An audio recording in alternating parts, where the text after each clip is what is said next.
Hello guys, welcome to our YouTube channel. Guys फिर से आपका अपने इस परिवार में स्वागत है। गाइज आज की वीडियो में बात करने वाले हैं जुपिटर प्लस एनएम 5272 क्लास को लेकर। देखिए अब जो अपना चलेगा, देखिए हम लगभग थियरी तो पूरी कंप्लीट कर दी है। ठीक है, टॉपिक वाइज पूरी थियरी पढ़ा दी है, एमसीक्यू भी लगभग कवर ही हो चुका है।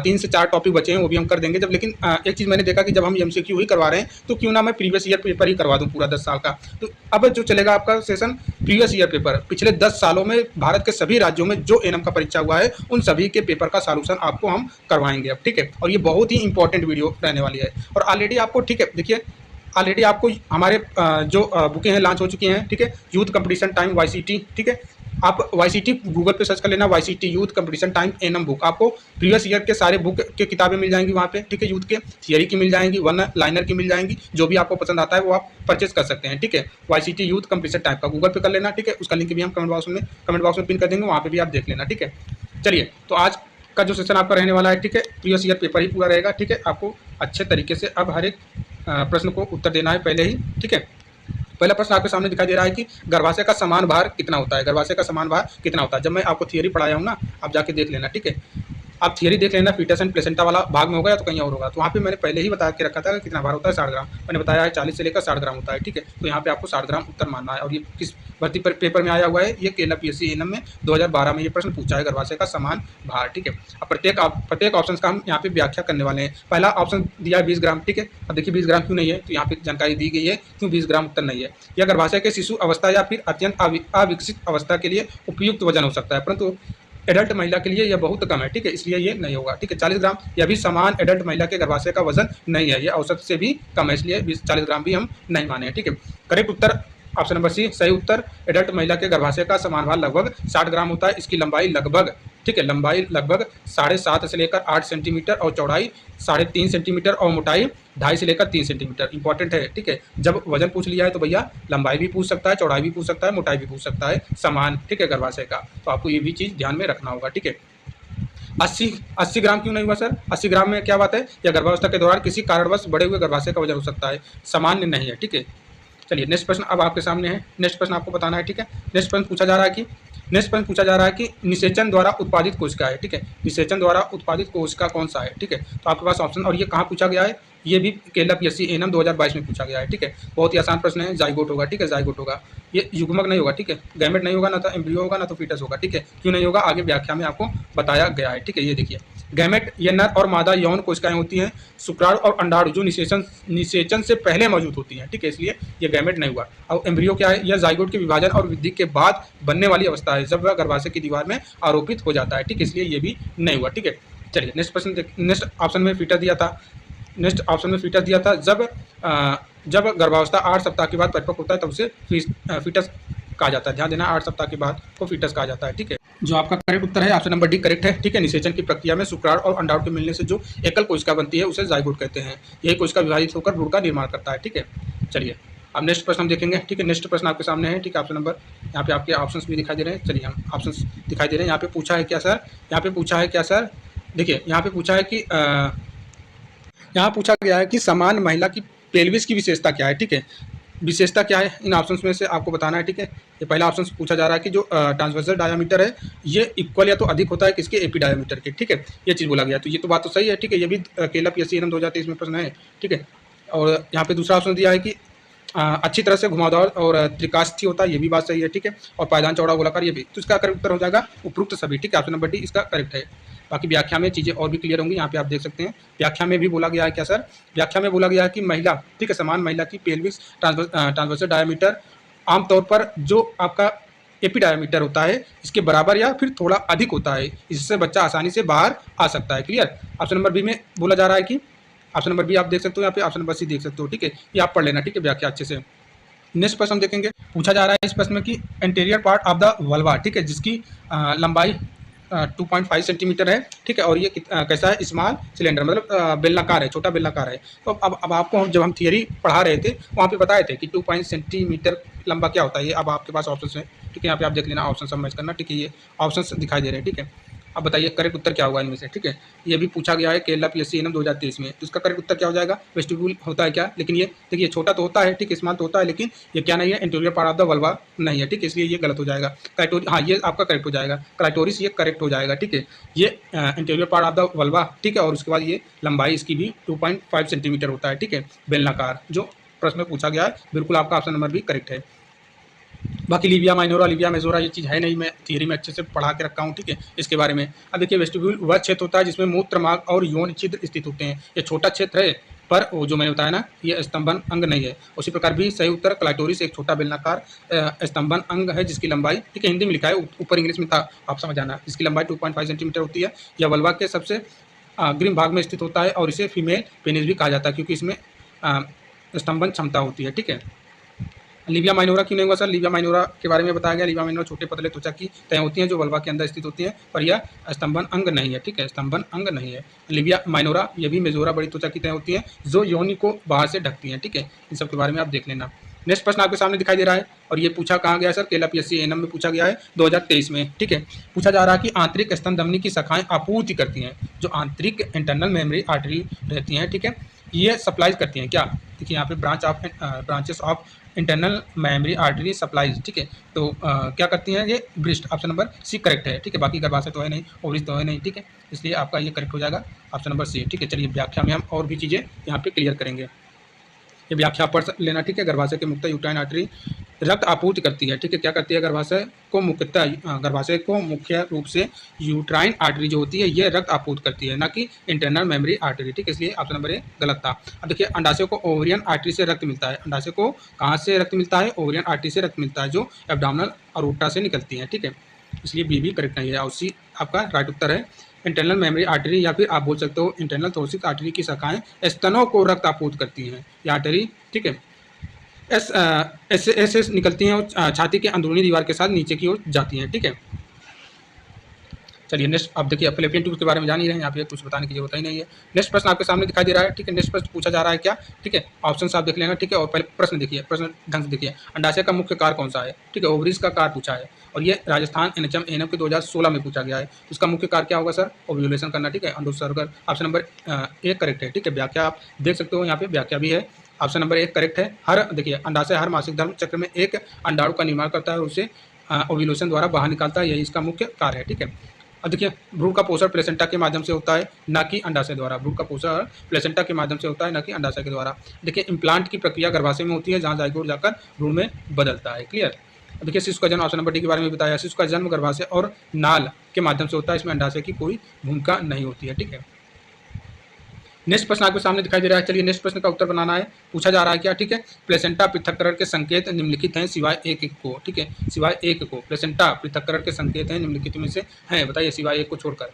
अब कौन सा है जो नहीं, यहाँ पे देखिए पहला ऑप्शन दिया है राइज ऑफ टेम्परेचर, यही तो गलत हो जाएगा, ठीक है, ताप वृद्धि नहीं है, ठीक है। बाकी वल्वा पर गर्भनाल में वृद्धि, कभी भी खून का बहना, मतलब कहने का प्रश्न क्या था, प्रश्न पूछा है कि प्लेसेंटा पृथक्करण, जब प्लेसेंटा अलगाव होता है, अलग होता है तो क्या क्या संकेत होते हैं, वही पूछा है, एक को छोड़कर। तो तापमान में वृद्धि नहीं होता है, बाकी वल्वा पर गर्भनाल में वृद्धि होती है और कभी भी होती है और खून का बहना भी होता है, ठीक है। यहाँ पे ये भी केरला PSC 2019 में आया हुआ है प्रश्न, ठीक है। यहाँ पे आप देख सकते हैं प्लेसेंटा के पृथक्करण के प्रमुख संकेतों में निम्नलिखित आते हैं, वल्वा पर गर्भनाल लंबी दिखने लगती है, ठीक है, योनि से अचानक रक्तस्राव, ठीक है, होता है और गर्भाशय कठोर होकर ऊंचा उठता है, ठीक है, कपकपी महसूस होती है, लेकिन ताप में वृद्धि प्लेसेंटा के पृथक्करण का संकेत नहीं है, यह आमतौर पर संक्रमण का संकेत माना जाता है, इन्फेक्शन का संकेत माना जाता है जब ताप में वृद्धि होती है। नेक्स्ट प्रश्न आपके सामने है, नेक्स्ट प्रश्न ये आया है कहाँ, किस एग्जाम में, ये भी केरला PSC में पूछा है 2019 में, पूछ रहा है कि वीर्य में शुक्राणु की अनुपस्थिति को क्या कहा जाता है, ठीक है, जो स्पर्म रहता है, सॉरी यहाँ पे जो सीमन रहता है, ठीक है, इसको क्या बोलते हैं, जो सीमम है इसमें स्पर्म की अनुपस्थिति को क्या कहा जाता है, पूछ रहा है, तो क्या कहा जाता है सर, ऑप्शन नंबर 1 करेक्ट है, ठीक है, एजोस्पर्मिया, ठीक है, एजोस्पर्मिया, यहाँ पे ऑप्शन नंबर 1 करेक्ट है। व्याख्या आप देख सकते हैं, एजोस्पर्मिया एक ऐसी स्थिति है जिसमें पुरुष के वीर्य सीमन में स्पर्म की बिल्कुल मौजूद नहीं होते हैं, यह पुरुष बांझपन का एक आम कारण है, ठीक है। बाकी और ऑप्शन आपके सामने हैं, आप देख लेना किसमें क्या क्या चीज़ें होती हैं, ठीक है। अब देखिए ओलिगोस्पेर्मिया शुक्राणु की संख्या में कम, नाम से ही पता चल रहा है, ओलिगो मतलब कम होना, ठीक है, ओलिक का मतलब शुक्राणु की संख्या समान से अधिक, ओलिक मतलब ज़्यादा, ये चीज़ आपको पता ही होगा, ठीक है। ये सारे जो पॉइंट दिए हैं बहुत इंपॉर्टेंट है, आपको याद करना है हर एक चीज़ को। नेक्स्ट प्रश्न आपके सामने दिखाई रहा है, पूछा जा रहा है कि basal body temperature is increase by at the time of ovulation. कहने का मतलब है कि सर ओव्यूलेशन के समय बेसल बॉडी का तापमान बढ़ जाता है, कितना बढ़ जाता है वही पूछा जा रहा है। तो कितना, क्या 2? नहीं, ये तो गलत है। ठीक है, ऑप्शन नंबर बी देखिए। ठीक है, अब देखिए ऑप्शन सब चारों आपको दिखाई, ऑप्शन अब देखिए। ठीक है, अब देखिए ऑप्शन आपको दिखाई दे रहा है। अब बताइए इसका उत्तर क्या होगा। इसका उत्तर करेक्ट हो जाएगा बी। ठीक है, 0.5 से लेकर 1, ठीक है, और उसके बाद 0.3 से लेकर 6 डिग्री सेल्सियस तक, यही आपका बी करेक्ट है। यहाँ पे आप देख सकते हैं। ठीक है, व्याख्या यहाँ पे दिया है, आप पढ़ लेना। ठीक है, कि बेसल बॉडी टेम्परेचर आमतौर पर 0.5 फ़ारेनहाइट से 0.5 एफ से लेकर 1.0 एफ, लगभग 0.3 सेंटीग्रेड से लेकर 0.6 सेंटीग्रेड तक बढ़ जाता है। इसका कारण है प्रोजेस्टेरॉन हार्मोन। इसका क्या कारण है सर? प्रोजेस्टेरॉन हार्मोन, जो ओव्यूलेशन के बाद स्रावित होता है और गर्भाशय को निषेचित अंडाणु के आरोपण के लिए तैयार करता है। एक एक चीज़ यहाँ पे लिखी गई है, सब इंपॉर्टेंट है। अब देखिए बीबीटी चार्टिंग से महिला को अपने ओवुलेशन के समय का पता लगाने में मदद मिलती है, जो गर्भधारण की योजना या उससे और भी आगे चीज़ें जो दिखाऊंगा। ठीक है, फिलहाल वो काम की नहीं है आपके। यहाँ पे नेक्स्ट प्रश्न आप देखिए, ये भी केला PSC एनएम में पूछा है 2019 में। पूछा जा रहा है कि एमेनोरिया, ठीक है, या फिर रजोनिवृत्त किस प्रकार की एमेनोरिया से संबंधित है। रजोनिवृत्त किस प्रकार की एमेनोरिया से संबंधित है, आपके पास ऑप्शन है, अब बताइए। ठीक है, इसका करेक्ट उत्तर हो जाएगा ऑप्शन नंबर सी, द्वितीयक एमेनोरिया से। ठीक है, अब एक एक देखिए, आप देखिए यहाँ पे प्राइमरी एमेनोरिया क्या होता है, ओलिगोमेनोरिया क्या होता है, डिस्मेनोरिया क्या होता है, ये सब चीज़ आपको देखना है। अब देखिए मेनोपॉज रजोनिवृत्त में एक महिला को मासिक धर्म आना बंद हो जाता है। ठीक है, मेनोपॉज, इसका नाम ये पॉज, मैं आपको बोलता हूँ ना वीडियो को पॉज करके, मतलब वीडियो को रोक करके, तो वही मेनोपॉज मतलब मासिक धर्म का आना बंद हो जाता है। ठीक है, और सेकेंडरी एमेनोरिया का एक समान और स्वाभाविक कारण है, क्योंकि इस अवस्था में पहले महिला को मासिक धर्म नियमित आता था। ठीक है, अन्य विकल्पों की बात करें तो अन्य विकल्पों में जो दिया है प्राइमरी एमेनोरिया, इसमें क्या दिया है सर? जब किसी महिला को कभी भी मासिक धर्म शुरू नहीं हुआ तो उसको प्राइमरी एमेनोरिया कहते हैं। और ओलिगो का मतलब समझ रहे हैं, मासिक धर्म की अनियमितता या बहुत लंबा चक्र। ठीक है, अब यहाँ पे ये देखिए डिस्मेनोरिया का मतलब क्या है? दर्द। ठीक है, मासिक धर्म के दौरान असहनीय दर्द। ठीक है, इंपॉर्टेंट है ये। ठीक है, बहुत ही मोस्ट इंपॉर्टेंट है। चलिए, नेक्स्ट प्रश्न आपके सामने दिखाई दे रहा है, ये प्रश्न पूछा है, नेक्स्ट प्रश्न पूछा है केला PSC एनएम 2020 में पूछा है। क्या पूछा है सर? श्रोणि का वह प्रकार जिसे समांतर पुरुष श्रोणि के नाम से जाना जाता है। ठीक है, पूछा the type of pelvis common known as male pelvis is, तो कौन सा है बताइए। बहुत ही अच्छा प्रश्न है, इसका करेक्ट उत्तर हो जाएगा option number C, android pelvis. ठीक है, android pelvis option number C correct है, ये केला PSC एनएम 2020 में पूछा है। ठीक है, व्याख्या यहाँ पे आप पढ़ सकते हैं। एंड्रॉइड पेल्विस आमतौर पर पुरुष में पाया जाता है, इसलिए इसे मेल पेल्विस कहा जाता है। इसकी विशेषता क्या है सर? इसकी विशेषता है कि इसका आकार दिल के आकार जैसा होता है, इनलेट संक्टेड होता है। ठीक है, और भी चीज़ें हैं जो आप यहाँ पे पढ़ सकते हैं, और नारो सबप्यूबिक सिंगल होता है। ठीक है, चाइल्ड बर्थ के लिए कम अनुकूलन माना जाता है। ठीक है, व्याख्या पूरा देख लेना है सारी चीज़ें। अब नेक्स्ट प्रश्न यहाँ पे देखिए, नेक्स्ट प्रश्न, ये प्रश्न आया है आपका केला BTSC बिहार एनएम में, और ये 2024 का पेपर में आया हुआ है। ठीक है, क्या आया हुआ है? प्रश्न क्या है? मासिक धर्म के दौरान, ठीक है, मासिक धर्म के दौरान मात्रा में तथा अधिक अवधि के लिए ब्लीडिंग होती है, तो इस स्थिति को क्या कहा जाता है? अभी ऊपर हमने आपको बताया है, इसको क्या कहा जाता है सर? ठीक है, ऑप्शन नंबर डी, ओलिगो नहीं, ऑप्शन नंबर सी, ठीक है, मिनोरिया, सॉरी यहाँ पे ओलिगो नहीं, ओलिगो में तो कम होता है। ठीक है, यहाँ पे कम आता है, हल्का ब्लीडिंग होता है, लेकिन यहाँ पे ये देखिए मासिक धर्म के दौरान मात्रा में तथा अधिक अवधि के लिए, ज़्यादा समय के लिए ब्लीडिंग होती है, तो इस स्थिति को क्या कहा जाता है? मेनोरोजिया कहा जाता है। ऑप्शन नंबर सी करेक्ट है। ठीक है, मेनोरोजिया, यहाँ पे आप पढ़ सकते हैं। बाकी डिस्मेनोरिया क्या होता है सर? इसमें मासिक धर्म के दौरान तीव्र दर्द होता है, परंतु मात्रा या अवधि अधिक नहीं होती है। ठीक है, और देखिए पॉलीमिनोरिया, इसमें मासिक धर्म का अंतराल 21 दिनों से कम होता है, यानी बार बार मासिक धर्म होता है। ठीक है, पॉलीमिनोरिया में। अब देखिए मिनोरिया में, इसमें क्या मिनोरिया में इसमें देखना है सर, यह वह स्थिति होती है जब मासिक धर्म में अत्यधिक मात्रा में और लंबे समय तक रचना होता है, यही सही उत्तर है। ठीक है, ओलिगो का मतलब समझ रहे हैं, इसमें मासिक धर्म अनियमित और बहुत अधिक अंतराल पर होता है। ठीक है, नेक्स्ट प्रश्न आपका BTSC एनएम में ही पूछा है 2024 में। पूछ रहा है कि यह किसका वर्णन है? क्या, अच्छा, has one in one cavity one outlet, यह किसका वर्णन है? ये पूछा है। ठीक है, has one end one cavity and one outlet, यह किसका वर्णन है? तो ये किसका वर्णन है? ये ट्रू पेल्विस का वर्णन है। ठीक है, ऑप्शन नंबर भी करेक्ट है। यहाँ पे देखिए, और बाकी चीज़ें यहाँ पे कॉक्साल्जिक ज्वाइंट या कूल्हे की बीमारी से जुड़ा होता है। ठीक है, कॉक्साल्जिक ज्वाइंट या कूल्हे की बीमारी से जुड़ा होता है, इसका कैविटी या आउटलेट से संबंध नहीं है। ट्रू पेल्विस, इसमें एक इनलेट, एक कैविटी और एक आउटलेट होता है, यहीं से शिशु जन्म के दौरान निकलता है, सही उत्तर है। ठीक है, यही सही उत्तर है। बाकी ऑप्शन नंबर सी में क्या दिया है? पेल्विक मसल्स ये स्नायु होती हैं और कैविटी नहीं होती। ठीक है, ये स्नायु होती हैं, कैविटी नहीं होती है, कहने का मतलब। और ऑप्शन नंबर डी में जो सैक्रम दिया है, सैक्रम या एक हड्डी है जो ट्रू पेल्विस का हिस्सा है, लेकिन इसमें खुद कैविटी या फिर आउटलेट नहीं होता है।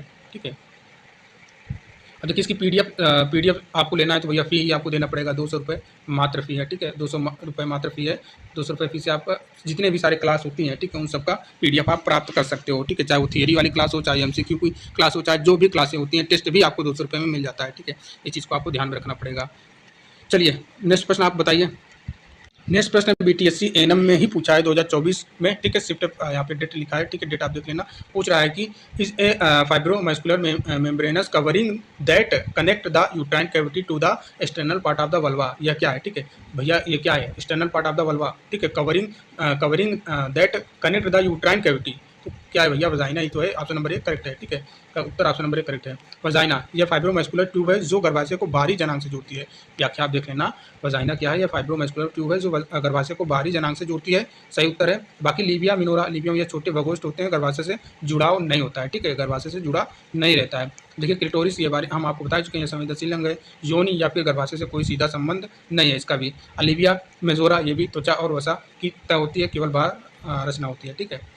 नेक्स्ट प्रश्न फिर बीटीएससी एएनएम का है, ठीक है, ये भी 2024 बीटीएससी एएनएम में। अब पूछ रहा है कि वजाइना को रेखाबद्ध करने वाली उपकला कौन सी है बताइए। बीटीएससी एएनएम में काफ़ी हार्ड लेवल के प्रश्न आए हुए थे 2024 में। उसका करेक्ट उत्तर हो जाएगा option number C, squamous epithelium, ठीक है। ये भी बीटीएससी एएनएम में पूछा है, ठीक है, 2024 में। बाकी के ऑप्शन आप देख सकते हैं, जैसे कि ऑप्शन नंबर बी में दिया है कि सिलिएटेड एपिथेलियम या फैलोपियन ट्यूब में पाया जाता है, ठीक है। ये भी आप देख लेना। मुख्य रूप से श्वसन तंत्र में पाया जाने वाला कौन सा है, यहाँ पे आप देख लेना, स्यूडो स्ट्रेटिफाइड एपिथेलियम, ठीक है। अब यहाँ पे ऑप्शन नंबर सी हम आपको बता दिए हैं। और ऑप्शन नंबर डी में क्या दिया है, कॉलमनर एपिथेलियम या गर्भाशय के ग्रीवा और पेट के लाइनिंग में होता है, जोन में नहीं होता है, ठीक है, ये आपको ध्यान रखना है। नेक्स्ट प्रश्न देखिए, कौन सा हार्मोन फैलोपियन ट्यूब्स की अखंडता बनाए रखता है ताकि मासिक धर्म ना हो, ठीक है। पूछा जा रहा है कि कौन सा हार्मोन है जो फैलोपियन ट्यूब की अखंडता को बनाए रखता है ताकि मासिक धर्म ना हो। बहुत ही आसान प्रश्न है। इसका करेक्ट उत्तर क्या हो जाएगा सर, इसका राइट उत्तर हो जाएगा ऑप्शन नंबर, ठीक है, डी, प्रोजेस्टेरॉन। प्रोजेस्टेरॉन हार्मोन है जो फैलोपियन ट्यूब की अखंडता को बनाए रखता है ताकि मासिक धर्म ना हो, ठीक है, प्रोजेस्टेरॉन हार्मोन। देखिए फॉलिकल स्टिमुलेटिंग हार्मोन FSH, यह अंडाशय में अंडाणु के विकास में सहायक होता है, ठीक है, ये भी इंपॉर्टेंट है। अगर पूछ लेगा FSH का कार्य क्या है, तो यह अंडाशय में जो अंडाणु है इसके विकास में सहायक होता है। बाकी एस्ट्रोजन हार्मोन या गर्भाशय की परत को मोटा करता है लेकिन स्थिरता बनाए नहीं रखता है, ठीक है। एस्ट्रोजन क्या करता है, या गर्भाशय की परत को मोटा करता है लेकिन स्थिरता बनाए नहीं रखता है, ठीक है। ल्यूटिलाइजिंग हार्मोन या ओव्यूलेशन को ट्रिगर करता है। देखिए यहाँ पे ल्यूटिलाइजिंग हार्मोन यह क्या करता है, ओव्यूलेशन को ट्रिगर करता है। प्रोजेस्टेरॉन हार्मोन या फैलोपियन ट्यूब और एंडोमेट्रियम की अखंडता बनाए रखता है, यही सही उत्तर है, ठीक है। नेक्स्ट प्रश्न आपके सामने दिखाई दे रहा है कि बीटीएससी एएनएम में पूछा है 2024 में, पुरुषों में द्वितीयक लैंगिक। अब देखिए पुरुषों की बात आ गई है, ठीक है। तो पुरुषों भैया ये फॉलिकल एफिशिएंसी ये तो होगा नहीं, ठीक है, ल्यूटिलाइजिंग होगा नहीं, ऑक्सीटोसिन होगा नहीं, टेस्टोस्टेरोन ही होगा ना, इसका उत्तर टेस्टोस्टेरोन, ठीक है, ऑप्शन नंबर सी करेक्ट है। अब देखिए अब फिर से यहाँ पे आ गया है व्याख्या में, FSH या शुक्राणुओं के निर्माण में सहायक है और द्वितीयक लक्षणों में संबंधित नहीं है, ठीक है। और LH या टेस्टोस्टेरोन उत्पादन को प्रोत्साहित करता है लेकिन सीधे लक्षणों का कारण नहीं है। टेस्टोस्टेरोन यह ही वह हार्मोन है जो पुरुषों में दाढ़ी, भारी आवाज़ और मांसपेशियों जैसे द्वितीयक, ठीक है, सेकेंडरी लैंगिक लक्षण उत्पन्न करता है, सही उत्तर है। बाकी ऑक्सीटोसिन आपको पता ही है, ये महिलाओं में पाया जाता है, यह मुख्यतः महिलाओं में प्रसव और दूध निष्कासन में कार्य करता है। नेक्स्ट प्रश्न आपके सामने राजस्थान एनएचएम 2016 में पूछा है कि परिपक्व अंडाणु का विकास कहलाता है। परिपक्व अंडाणु का विकास क्या कहलाता है, तो क्या कहलाता है, ओजोनेसिस, ठीक, ऑप्शन नंबर 1 करेक्ट है, ओजोनेसिस, ऑप्शन नंबर 1 करेक्ट है। यहाँ पे देखिए यह वह प्रक्रिया है, ओजोनेसिस वह प्रक्रिया है जिसमें प्राइमरी जर्म कोशिका से परिपक्व अंडाणु बनता है। हाँ, और बाकी ओव्यूलेशन क्या है, यह केवल अंडाणु के बाहर निकलने की प्रक्रिया है, विकास की नहीं, ठीक है। फर्टिलाइजेशन क्या है, यह निषेचन की क्रिया है, विकास नहीं, ठीक है। उपरोक्त सभी विकल्प नहीं है, केवल सही है आपका। सब हर एक व्याख्या को यहाँ पे मतलब बता दिया है, हर एक ऑप्शन को व्याख्या किया गया है। यहाँ पे निषेचन लगभग कहाँ होता है ये भी आप कर ही लेंगे, ठीक है, एम्पुला, ठीक है, एम्पुला में। देखिए यहाँ पे व्याख्या में दिया है ऑप्शन नंबर 1 एम्पुला या वही स्थान है जहाँ पर स्पर्म और अंडाणु मिलते हैं, सही उत्तर। एंड अब बाकी इंडोमेट्रियम या भ्रूण के आरोपण की जगह है, निषेचन की नहीं। ओवरी यहाँ अंडाणु बनते हैं लेकिन निषेचन नहीं होता है, ठीक है। सर्विक्स या गर्भाशय का ग्रीवा भाग है, निषेचन यहाँ नहीं होता है, ठीक है, इसलिए ये सारे ऑप्शन का उत्तर गलत है, ठीक है, ये ऑप्शन गलत है इसलिए। हार्मोनन, ठीक है, हार्मोन जो नाल, ठीक है, प्लेसेंटा द्वारा स्रावित नहीं होता है। अब देखिए ये आपका D+B में पूछा है, ठीक है। देखिए राजस्थान एनएचएम 2016 में प्रश्न आया है, D+B अभी हाल ही में जो पेपर हुआ है उसमें भी पूछा था कि प्लेसेंटा द्वारा स्रावित हार्मोन कौन से होते हैं। यहाँ पे पूछा है कि कौन सा नहीं है। बाकी हम सभी को पता है एस्ट्रोजन है, प्रोजेस्टेरॉन है, HCG है, लेकिन टेस्टोस्टेरोन नहीं है। ऑप्शन नंबर डी यहाँ पे गलत हो जाएगा। देखिए राजस्थान NHM 2016 में पूछा गया था, अभी D+B एनम में पूछ लिया है। तो बहुत सारे प्रश्न रिपीटेड आए थे D+B एनम में, ठीक है। इसलिए ये सेशन लेके आया हूँ पिछले 10 साल का पेपर सॉल्यूशन में। एस्ट्रोजन हार्मोन या हार्मोन नाल द्वारा गर्भावस्था के दौरान स्रावित होता है, जो गर्भाशय के भ्रूण के लिए तैयार करता है, उसकी वृद्धि में मदद करता है। प्रोजेस्टेरॉन यह भी नाल द्वारा स्रावित होता है और गर्भावस्था बनाए रखने में सहायक होता है, ठीक है। बाकी HCG के बारे में पता ही है, इसी से क्या करते हैं, ठीक है। HCG यह भी नाल से निकलता है और गर्भावस्था की पुष्टि करने वाले टेस्ट का आधार होता है, ठीक है। यूरिन से, ठीक है, जो यूरिन प्रेगनेंसी की जांच करने की जो किट रहती है, ठीक है। तो जो यूरिन लेते हैं, ठीक है, यूरिन की बूंदें इसमें डालते हैं, तो प्रेगनेंसी लाइनें, एक लाइनें, दो लाइनें जो बनती है ना, तो ये यही हार्मोन जो रहता है, ठीक है। HCG जो रहता है यूरिन में पाया जाता है। इसी से पता चल जाता है कि प्रेगनेंसी है कि नहीं, इसी टेस्ट से, ठीक है, इसी टेस्ट से। बाकी टेस्टोस्टेरोन या पुरुष हार्मोन है जो मुख्य रूप से अंडकोश से स्रावित होता है, ना कि नाल से। नेक्स्ट प्रश्न देखिए, ये भी प्रश्न आपका MP NHM 2022 में पूछा है, ठीक है। महिला में निषेचित अंडाणु का आरोपण किस दिन प्रारंभ होता है? किस दिन प्रारंभ होता है? थियरी वाली क्लास में बहुत अच्छे तरीके से हम बता के रखे हैं, ठीक है। तो किस दिन प्रारंभ होता है सर? ऑप्शन नंबर ए निषेचन के 6ठे और 7वें दिन में, ठीक है। निषेचन के 6ठे और 7वें दिन में करेक्ट है। ऑप्शन नंबर ए देखिए यहाँ पे सही उत्तर है। निषेचन के बाद भ्रूण गर्भाशय की दीवार में 6ठे से 7वें दिन में आरोपित होता है। 15वें दिन तक भ्रूण पहले ही आरोपित हो चुका होता है। और ऑप्शन नंबर सी व डी यह सूतिकावस्था प्रसव के बाद की स्थिति होती है, इसलिए यह संबंधित नहीं है। जो ऑप्शन दिए प्रत्येक ऑप्शन के यहाँ पे व्याख्या दिया गया, ठीक है। अब देखिए गर्भावस्था के दौरान मासिक चक्र। नेक्स्ट प्रश्न देखिए, इसी प्रश्न को थोड़ा दूसरे भाषा में पूछ लिया है MP NHM 2022 में, ठीक है। ऑलरेडी ये प्रश्न आपको बता ही चुके हैं, ठीक है। ऑलरेडी ये प्रश्न बता ही चुके हैं, ठीक है। पूछा जा रहा है कि गर्भावस्था के दौरान मासिक चक्र का क्या होता है? तो उपस्थिति रहता है कि अनुपस्थिति रहता है, या फिर कुछ में उपस्थिति या फिर कुछ में अनुपस्थिति रहता है, या फिर आवश्यक रूप से उपस्थिति रहता है। तो भैया गर्भावस्था में मासिक चक्र अनुपस्थित रहता है। ऑप्शन नंबर बी करेक्ट है, ठीक है। बाकी यहाँ पे आप व्याख्या पढ़ लेना। नेक्स्ट प्रश्न की ओर हम चलेंगे। एक महिला में पाए जाने वाले गुणसूत्र हैं, ठीक है। महिला में पूछ रहा है, ठीक है। महिला में पाए जाने वाले गुणसूत्र सभी को पता है 44, ठीक है। 44 मेल में, 44 फीमेल में, ठीक है। लेकिन 2 रहते हैं लिंग, ठीक है, लिंग क्रोमोसोम XY और XX। तो महिला में क्या रहता है? XX। तो कहाँ पे है सर? 44 X, ठीक है। ऑप्शन नंबर ए में है, ठीक है। ऑप्शन नंबर ए करेक्ट है। 44 ऑटोसोम होते हैं और 2 सेक्स क्रोमोसोम होते हैं, ठीक है। देखिए नेक्स्ट प्रश्न ये भी पूछा है, कहाँ पे? ये पूछा है MPHW, ठीक है, फीमेल। और ये MPHW फीमेल, ये 7, देखिए BFUH इसका बनारस कुछ होगा, ठीक है। इसी में पूछा है और ये 2024 का लेटेस्ट प्रश्न है। शुक्राणु का आकार कितना होता है? ये भी मैं आपको पढ़ा ही चुका हूँ थियरी में, ठीक है। थियरी में बताया हूँ, ये 50 माइक्रोन होता है, ठीक है। ऑप्शन नंबर भी करेक्ट है।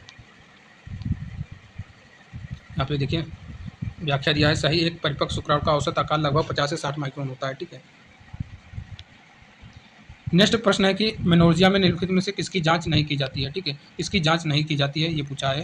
मेनोर्जिया में निम्नलिखित में से किसकी जांच नहीं की जाती है? बिहार एनम में आया है 2024 में, ठीक है। तो किसकी जांच नहीं की जाती है सर? आपको बताना है। देखिए पहला ऑप्शन दिया है, मात्रा तो जांच ही करेंगे ना, मात्रा तो जांच ही करेंगे, ज़्यादा आ रहा है कम आ रहा है, ज़्यादा आता ही है। और सुसंगति ये भी है, ठीक है। रंग भी देखते हैं, लेकिन मूत्र की मात्रा नहीं, ठीक है। ये मूत्र की मात्रा गलत हो जाएगा, ठीक है। मूत्र की मात्रा गलत हो जाएगा। सही जाँच हिंदी में थोड़ा डिफिकल्ट है, ठीक है। बाकी यहाँ पे ये जो लिखा है ये मेनोर्जिया ही है, ठीक है। मेनोर्जिया यह देखा जाता है कि मेनोर्जिया नियमित है या नहीं। ये अत्यावर्तव, ठीक है। अत्यावर्तव क्या हिंदी में लिखा है, ठीक है। बाकी ब्रैकेट में मैंने प्रश्न लिख दिया है, ठीक है। नेक्स्ट प्रश्न देखिए, नेक्स्ट प्रश्न आपके सामने, नियमित अंतराल पर असमान रूप से भारी एवं लंबी मासिक अवधि को क्या कहते हैं? क्या कहते हैं सर? इसको क्या कहते हैं? मेनोर्जिया कहते हैं, ठीक है। ऑप्शन नंबर सी करेक्ट है। यहाँ पे आप व्याख्या में देख लेना, ठीक है। यहाँ पे जैसे कि ऑप्शन नंबर ए में दिया था क्या? पॉलीमिनोरिया, लेकिन पॉलीमिनोरिया में मासिक धर्म की आवृत्ति अधिक होती है, मात्रा समान हो सकती है। और ऑप्शन नंबर बी में कोई मेडिकल शब्द नहीं है। ऑप्शन नंबर बी में क्या दिया था? अंडाकार वेदना, ये कोई मेडिकल शब्द नहीं है। और ऑप्शन नंबर सी सही है आपका। Option number D, option number D में क्या दिया था? ऑप्शन नंबर डी में डिस्मेनोरिया, ठीक है। ये हम आपको बता दी चुके हैं, डिस्मेनोरिया कष्टदायक रहता है, ठीक है। इसमें बहुत तेज़ी पीरियड में बहुत तेज़ी के साथ पेन होता है, ठीक है। दर्दयुक्त मासिक धर्म। चलिए नेक्स्ट प्रश्न देखिए। नेक्स्ट प्रश्न आपका ये पूछा जा रहा है, क्या नेक्स्ट प्रश्न पूछा जा रहा है कि सर बताना है आपको मासिक धर्म की चक्र की शुरुआत होती है, ठीक है।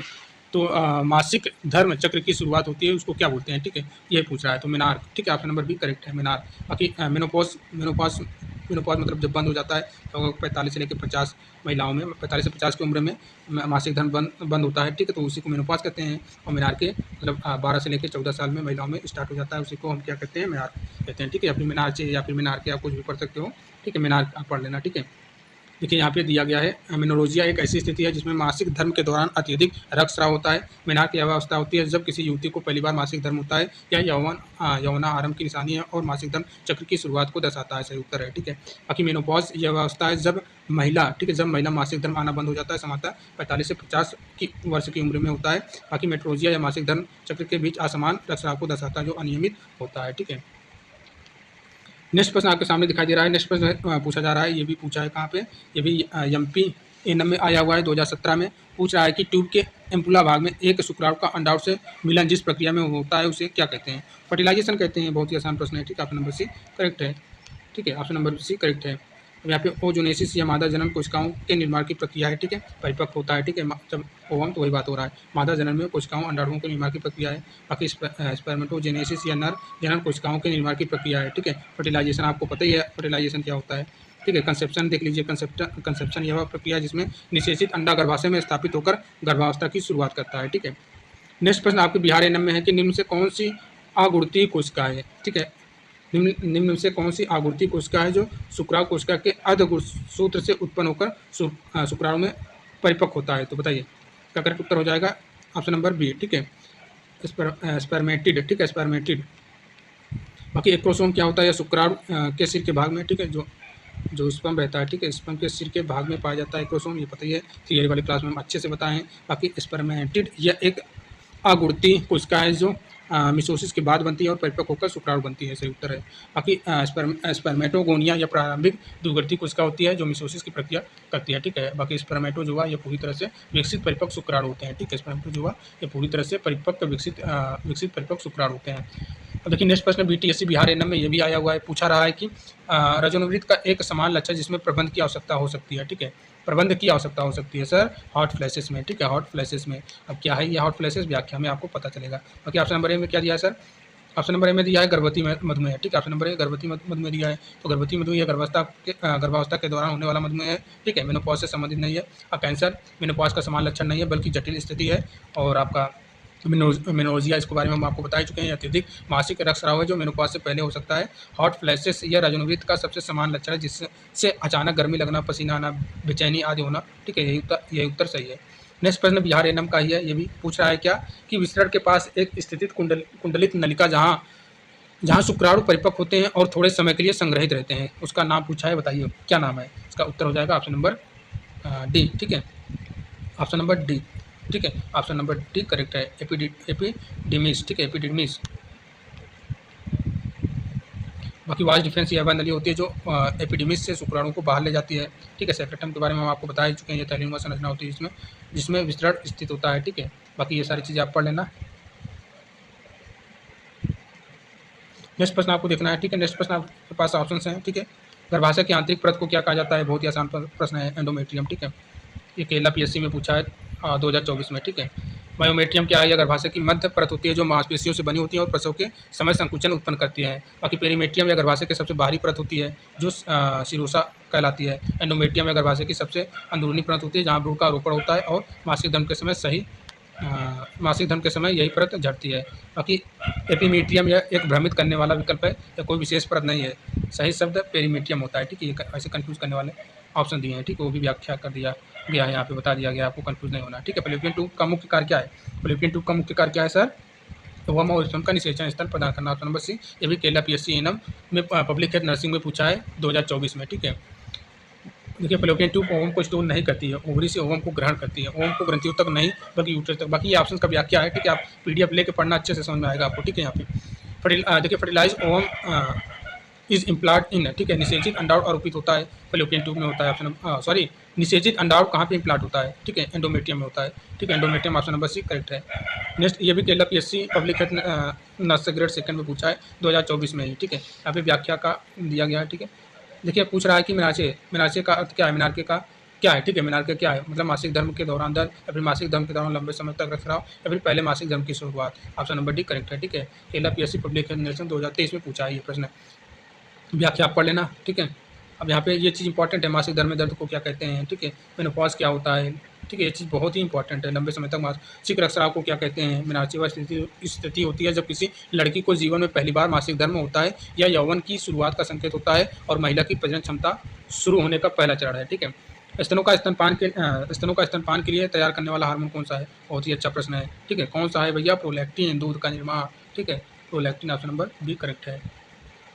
देखिए ऑप्शन नंबर ए में जो दिया था एस्ट्रोजन महिला जनन अंगों के विकास के लिए उत्तरदायी थे, लेकिन स्तनों में दूध बनाने के लिए है। ऑप्शन नंबर बी में प्रोलैक्टिन दिया था, ये पिट्यूटरी ग्रंथि से निकलने वाला हार्मोन है जो स्तनों को दूध बनाने के लिए उत्तेजित करता है। ठीक है, ऑप्शन नंबर बी करेक्ट है। और ऑप्शन नंबर सी जो ऑक्सीटोसिन दिया था, ऑक्सीटोसिन दूध को बाहर निकालने में मदद करता है लेकिन उसे बनाता नहीं है। और ऑप्शन नंबर डी में जो दिया था वैसोप्रेसिन एक एंटी डायरोटिक हार्मोन है जो शरीर में पानी का संतुलन बनाए रखता है। ठीक है, नेक्स्ट प्रश्न आपके सामने दिखाई दे रहा है कि डिम्ब का निषेचन आमतौर पर किस स्थान पर होता है? तो फैलोपियन ट्यूब में होता है। ये भी केरला पब्लिक हेल्थ नर्सिंग 2023 में आया हुआ था।